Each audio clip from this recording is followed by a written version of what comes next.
warahmatullahi wabarakatuh. Perkenalkan, nama saya Herlina Isniati dengan NIM 240590304036. Pada kesempatan kali ini, saya akan menjelaskan materi tentang getter dan scatter dalam konsep OOP. Pada presentasi kali ini, saya akan menjelaskan pengertian daripada getter dan scatter, tujuan penggunaannya, serta contoh kasusnya. Pada slide ini, kita membahas tentang pengertian getter dan scatter. Getter dan scatter merupakan metode yang digunakan untuk mengakses atribut dalam suatu kelas. Getter digunakan untuk mengambil atau membaca nilai atribut dari sebuah objek, sedangkan setter digunakan untuk memberi nilai atau mengubah atribut dalam suatu objek. Dalam praktik pemrograman web, biasanya atribut dalam kelas dibuat privat sehingga tidak dapat diakses langsung dari luar kelas. Oleh karena itu digunakan metode getter dan scatter untuk mengaksesnya. Selanjutnya kita masuk ke konsep encapsulation. Encapsulation adalah proses menyembunyikan data dalam sebuah kelas agar tidak dapat diakses langsung dari luar kelas. Data hanya bisa diakses melalui metode tertentu seperti getter dan scatter. Peran getter dan scatter dalam encapsulation adalah sebagai lapisan kontrol, sehingga kita bisa menambahkan validasi, pengecekan, atau pengolahan data ketika atribut dibaca atau diubah. Selanjutnya itu penggunaan getter dan scatter memiliki beberapa tujuan penting. Yang pertama, melindungi data dalam kelas sehingga tidak dapat diakses langsung dari luar. Kedua, mengontrol perubahan nilai atribut karena kita bisa menambahkan validasi pada metode setter. Yang ketiga, meningkatkan keamanan data, terutama untuk atribut yang sensitif. Dan yang terakhir, membuat kode lebih terstruktur dan mudah dipelihara. Contoh kasusnya, kita ambil yang paling sederhana, yaitu untuk menyimpan data mahasiswa. Data yang disimpan yaitu yang meliputi nama mahasiswa dan NIM. Kedua atribut tersebut dibuat secara privat sehingga tidak dapat diakses langsung dari luar kelas.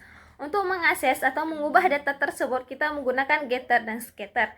Misalnya, nama mahasiswa bertipe string yang diakses menggunakan metode getNama dan diubah menggunakan setNama. Sedangkan NIM juga bertipe string dan pada getter bisa ditambahkan validasi untuk memastikan format NIM benar. Kelas mahasiswa. Di dalam kelas ini terdapat dua atribut, yaitu nama dan NIM. Yang keduanya dibuat dengan akses yang privat. Tujuannya yaitu untuk menjaga prinsip encapsulation sehingga atribut tidak dapat diakses langsung dari luar kelas. Akses terhadap atribut tersebut dilakukan melalui metode getter dan scatter yang bersifat publik. Metode setter digunakan untuk memberi atau mengubah nilai atribut. Sebagai contoh, terdapat metode setNama yang digunakan untuk mengisi nilai mahasiswa. Kemudian terdapat metode setNIM yang digunakan untuk mengisi NIM mahasiswa. Pada metode ini bisa juga ditambahkan validasi, misalnya memastikan bahwa NIM tidak kosong dan memiliki format tertentu hingga terdiri dari angka. Selanjutnya itu metode getter. Getter digunakan untuk mengambil atau membaca nilai atribut dari suatu objek. Contohnya metode getNama yang mengembalikan nilai atribut nama. Kemudian getNIM yang mengembalikan nilai NIM mahasiswa. Dengan menggunakan getter dan data dapat diakses secara aman tanpa melanggar prinsip encapsulation.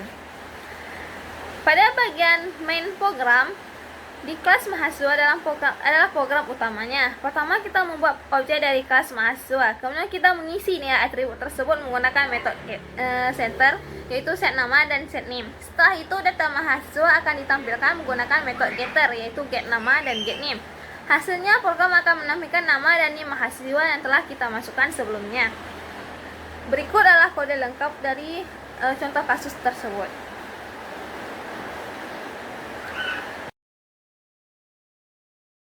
Baik, dapat kita simpulkan, getter digunakan untuk membaca nilai atribut, sedangkan setter digunakan untuk memberikan atau mengubah nilai atribut. Penggunaan setter dan getter merupakan bagian dari konsep encapsulation dalam OOP. Dengan menggunakan getter dan scatter, data dalam program menjadi lebih aman, lebih terkontrol, dan kode program menjadi lebih terstruktur. Sekian presentasi dari saya. Terima kasih atas perhatiannya. Wassalamualaikum warahmatullahi wabarakatuh.